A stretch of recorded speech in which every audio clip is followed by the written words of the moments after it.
I think motivation plays a huge role لوگوں کے صحت میں.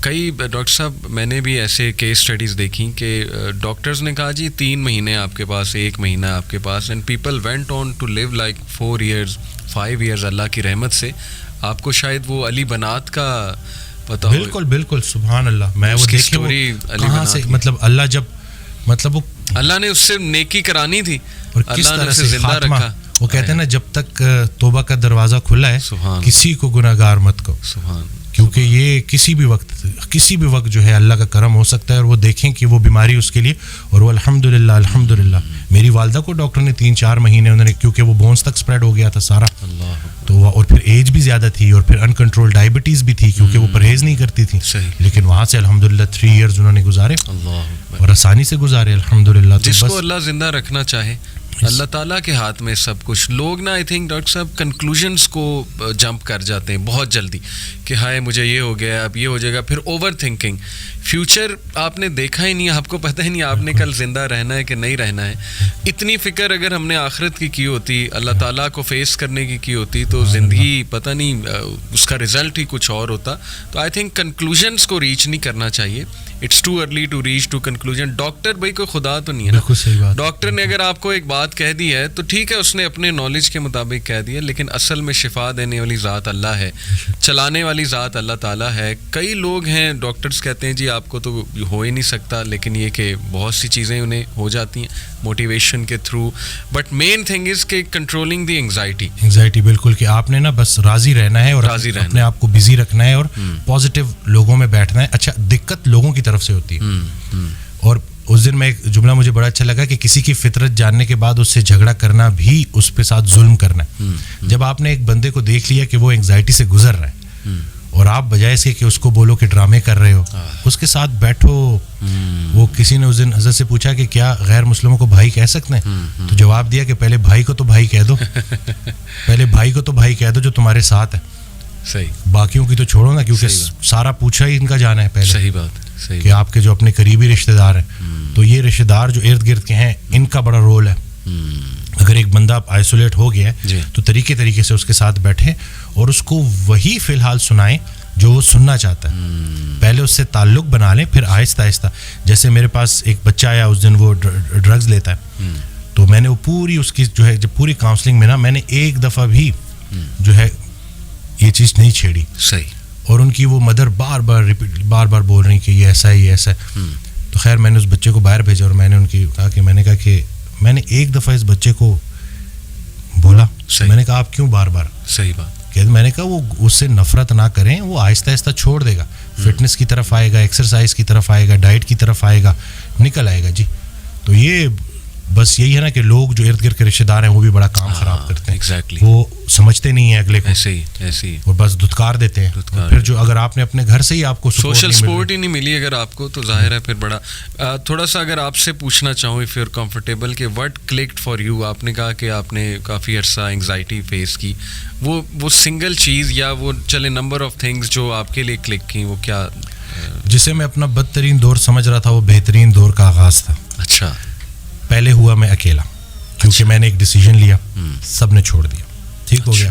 اتنی آئسولیشن تھی کہ, اور پہلے بالکل مجھے اللہ کی رحمت سے میں نا امید ہو گیا تھا اور مجھے لٹرلی وہ سوسائڈل تھاٹس بھی آنا شروع ہو گئے. تو اسی دوران میں ایک ویڈیو سن رہا, تو اس میں وہ اللہ نے کسی نہ کسی کو بہانہ بنانا ہوتا ہے, وسیلہ بنانا ہوتا ہے. تو وہ قاسم علی شاہ صاحب کی نا میں سن رہا تو ایک ویڈیو, تو اس میں انہوں نے کہا کہ حضرت واصف علی واصف رحمۃ اللہ علیہ.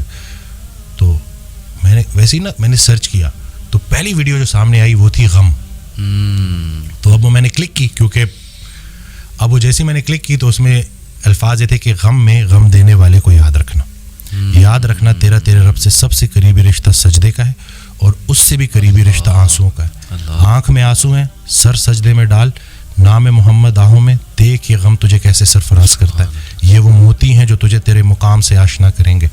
غم سے گھبرانا نہیں ہے, غم کو ریڈ کرنا ہے. وہ حدیث شریف نہیں سنی کہ جس باپ نے 3 بیٹیوں کو پال پوس کے بڑا کیا اور رخصت کیا, یعنی کہ رخصتی کا غم برداشت کیا, کہ وہ 3 دفعہ, کیونکہ جتنی پیاری بیٹی ہوگی اتنا بڑا غم دے کے جائے گا, تو جو 3 دفعہ اس غم سے گزار دیا گیا, اگلا مقام اس کا رسول اللہ صلی اللہ علیہ وسلم کے ساتھ ہے. تو غم تو تجھے اللہ کے قریب کرنے آئے, یہ شارٹ کورس ہے. اب میرے لیے جو میری تنہائی تھی وہ میری سب سے بڑی سپورٹ اس لیے بن گئی کہ مجھے کوئی ڈسٹریکٹ کرنے والا نہیں تھا. پھر میں نے اور سنا, پھر میں نے اور لوگوں کو سنا, پھر میں نے اسی طرح سے یوتھ کلب, اسی طرح سے طه ابن جلیل سارا. اکثر جب وہ جو تھا, جو لاسٹ جو ہمارا ہوا تھا, تو اس میں نے انہی کی سنی باتیں انہی کو سنا رہا تھا. تو بس دیکھیں نا کہیں سے بھی اگر, اور ان سے بھی جب پوچھتے تھے نا جیسے کہ آپ کے لیے ہم کیا کریں, تو انہوں نے کہا کہ میرا یہ پیغام لوگوں تک پہنچاؤ کہ یہ جو ہم عمل سے خالی ہو گئے ہیں نا, وہ علم جو عمل سے خالی رہ جائے اس کا بھی پوچھا جائے گا. صحیح بات. تو کرنے والے کام ہے, کر ڈالو. ہمارا سب سے بڑی خوش فہمی ہماری یہ ہے کہ ہمارے پاس ٹائم ہے. ہم انفارچونیٹلی آخری سانس کو موت سمجھتے ہیں. بچپن مر گیا, جوانی مر گئی. جوانی تو ہاتھوں سے ایسے نکل جاتی ہے جیسے مہندی کا رنگ, ٹھیک ہے. اور پھر جب آپ کو پتہ چلتا ہے تو آپ اس بڑھاپے میں ہو, اور اب آپ جب ماضی میں دیکھ رہے ہوتے ہو کہ کہیں میں اب کیا لے کے جا رہا ہوں اللہ کے پاس. تو یہی ہے کہ یہی وقت ہے. تو جس ٹائم میں گلہ کر رہا تھا, شکوے کر رہا تھا, اور پھر انہوں نے کہا کہ خواہشیں ٹوٹنے کا اور اس غم سے نکلنے کا ایک ہی طریقہ ہے کہ کوئی ایک خواہش ایسی ڈیولپ کر لی جائے جو باقی تمام خواہشات پہ بازی لے جائے, لیکن وہ خواہش ٹھہرنے کی نہ ہو, جانے کی ہو. فکر آخرت تمہیں دنیا کی ہر فکر سے آزاد. صحیح بات, صحیح بات. جو بن دیکھے رحمان سے ڈرتا تھا وہ تب نہیں ڈرے گا جب دیکھے گا. صحیح بات. بلکہ لاسٹ جب میں لاہور آیا تھا تو یہ میں نے وہ ٹی وی لگایا تو وہ قرآن کی, تو اس میں نا اس کی آیت, اس کا ترجمہ کہ قرآن پاک میں اللہ تعالیٰ کہتا ہے, ارشاد فرماتے ہیں کہ تم وہ وعدہ یاد رکھو جو تم نے مجھ سے کیا تھا, میں وہ وعدہ یاد رکھوں گا جو میں نے تم سے کیا تھا. تو ہم نے بس وہ وعدہ کیا تھا. نماز بھی تو اللہ کی یاد ہے نا. صحیح صحیح. تو اور پھر دوسرا یہ کہ یکسوئی, کہ جب آپ کا نا یکسوئی نصیب ہو جائے, ایک ہی آپ ڈائریکشن میں چلنا شروع ہو جاؤ. محبت کیا ہے؟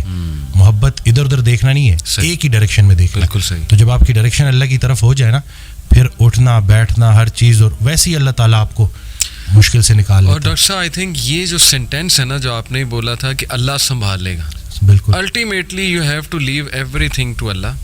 اور قرآن مجید میں بھی اللہ, ایون نبی صلی اللہ علیہ وسلم کہتے ہیں نا کہ تم مشورہ کرو, لیکن اس کے بعد اللہ پہ توکل کرو اور چھوڑ دو, اللہ تعالیٰ اس کو سنبھال لے گا. آئی تھنک جب ہمیں یہ بلیف ہو گیا نا کہ کائنات کا نظام چلانے والا اللہ ہے, لوگوں کے دلوں کا کنٹرول اللہ کی 2 انگلیوں کے درمیان ہے, یہ حدیث میں آتا ہے. ہر چیز, ایٹم بھی موو نہیں کر سکتا اللہ کی اجازت کے بغیر. اللہ الوکیل ہے, جس کا مطلب ہے ڈسپوزر آف افیئرز. تمام افیئرز اللہ نے ڈسپوز آف کرنے ہیں. جو آپ کی زندگی میں ہو رہا ہے یہ آپ توکل رکھیں, یقین رکھیں کہ وہ اللہ کی اجازت سے ہو رہا ہے, اس کا ایک مقصد ہے. بس آپ نے یہ تلاش کرنا ہے, بجائے کہ اس غم کو اپنے سر پہ چڑھانے کے. جیسے آپ نے کہا, you just have to find out کہ یار یہ آیا کیوں ہے, اس کا مقصد کیا ہے, یہ مجھے کیا سکھانا چاہ رہا ہے. اور سجدے میں جا کے بندہ رو پڑے اللہ کے آگے, اللہ سے تقویت مانگے, اللہ سے کہے کہ اللہ مجھے پرسپیکٹیو دے. بلکہ میں ایک کوٹ پڑھ رہا تھا, ایون دو ہی از اے نان مسلم رائٹر ہے بہت بڑا, میرے ذہن سے ابھی خیر نام نکل گیا, انہوں نے بڑی کمال کی بات کی. انہوں نے کہا, oh my lord make me brave, and مجھے ایسی سکت دے کہ میں اپنے غم سے وہ ریزن ڈھونڈ سکوں کہ یہ آیا کیوں ہے. سبحان اللہ. یعنی ایون دو از اے نان مسلم, لیکن یہ کہ اتنی اس میں عقل ہے کہ وہ یہ دعا کر رہا ہے. تو یہی بات ہے کہ وزڈم فائنڈ آؤٹ کرو کہ یہ کیوں آیا ہے. اور بلکہ میں, ڈاکٹر صاحب ایک میرے دوست ہیں بڑے اچھے اسکالر ہیں, انہوں نے ایک بڑی پیاری بات کی. انہوں نے کہا کہ جب بندے پہ غم آئے نا تو چلو کچھ دیر غمگین رہنا یہ نیچرل ہے, فطری ہے. رسول اللہ صلی اللہ علیہ وسلم پہ بڑے غم آئے, حضرت ختیجہ کی جو ڈیتھ تھی وہ اس سے بڑا غم نہیں تھا. The most smiling face did not smile for months, تو اٹس نیچرل, اوکے. لیکن وہ رک نہیں گئے, ایسا نہیں تھا کہ وہ آئسولیشن میں چلے گئے, یا ایسا نہیں تھا کہ سارے کام ٹھپ ہو گئے. کیونکہ میرے دوست نے کہا کہ دیکھو جب ہم ٹھپ ہو جاتے ہیں نا, یہ پیسو شکوہ ہے اللہ سے. اتنی تو ہمت نہیں زبانی رب سے شکایت کریں, لیکن یہ کہ ہم ٹھپ ہو کے دکھاتے ہیں کہ جی بس میں تو راضی نہیں آپ کی رضا میں, انڈائریکٹلی تو ہم یہی کہہ رہے ہیں. انہوں نے کہا جو لوگ غم میں کھڑے ہو جاتے ہیں نا, ان کا دل نہیں کر رہا صبح اٹھنے کا, بستر پہ پڑے رہتے ہیں. آئی ایم شیور آپ بھی ایسی کنڈیشن سے گزرے ہیں کہ اٹھنے کا دل ہی نہیں کرتا, ہمت ہی نہیں کہ جی بندے کا دل کرتا ہے میں سویا رہوں, ریالٹی میں آؤں ہی نا. مطلب ریالٹی از سو بیڈ لیکن اس وقت جو اٹھ جاتا ہے نا, یقین کریں, جو ہمت پکڑتا ہے, اللہ کا نام لیتا ہے, آئی تھنک یہ اللہ کو وہ یہ میسج دے رہا ہے کہ اللہ میں راضی ہوں, راضی ہوں, بالکل. بس اب آپ چلائیں اور مجھے. صبر بھی, بلکہ میرے پاس پیشنٹ آئے تو میں نے کہا آپ نے صبر کرنا ہے, تو کہتے کر رہا ہوں نا. میں نے کہا کہ صبر تو ایسے کرنا ہے کہ دوسرا بندہ اپنی پریشانی بھول جائے. اللہ اکبر, اللہ. صبر ایسے آپ نے ڈیفائن کرنا ہے کہ دوسرا آپ کے پاس آئے اور آپ, کیونکہ یہی صبر ہے. بالکل ایسے. اب آپ کو میں دیکھ رہا ہوں, آپ نے اپنے آپ کو چور چور کر دیا. اور باقی ایک اور بات کہ اپنے آنسوؤں کو لوگوں کے سامنے رائے گاہ مت کرنا, کیونکہ ان آنسوؤں کی خریدار رحمت پروردگار ہے. تو ان کے سامنے بہاؤ اور پھر دیکھو کہ کیا ہوتا ہے. اور باقی ایک کویسچن بہت سارے لوگ نا مجھ سے کرتے ہیں انگزائٹی سے ریلیٹڈ کہ ہمیں لگتا ہے کہ ہمارے بعد ہمارے بیوی بچوں کا کیا ہوگا. تو میں یہ کہتا ہوں کہ حضرت کہتے ہیں آڈیو میں کہ جو انسان یہ سوچتا ہے کہ اس کے مرنے کے بعد اس کی بیوی بچوں کا کیا ہوگا, اس کا ایمان نامکمل ہے. اس نے پالنے والی صفت پہ ایمان ہی نہیں لایا. اللہ اکبر. جن کے لیے پوری کائنات بنائی, ان کو یتیمی اور غریبی سے گزارا, ان کو ماں باپ نہیں دیے, آپ کو دے دیا. اللہ اکبر. ہم شکر کے مقام کو گلے میں کنورٹ کر دیتے ہیں. صحت بھی ہے, زندگی بھی ہے, اور کب تک ہے کوئی نہیں جانتا, اور جب تک ہے وہ کوئی چینج نہیں کر سکتا. تو پھر ابھی کیوں پریشانی لیتے ہیں؟ کیا ان بچوں کو ہم پال رہے ہیں؟ صحیح بات. کیا ہم خود کو پال رہے ہیں؟ کیا ہم اس قابل ہیں؟ بے شک. قد پہ حد کا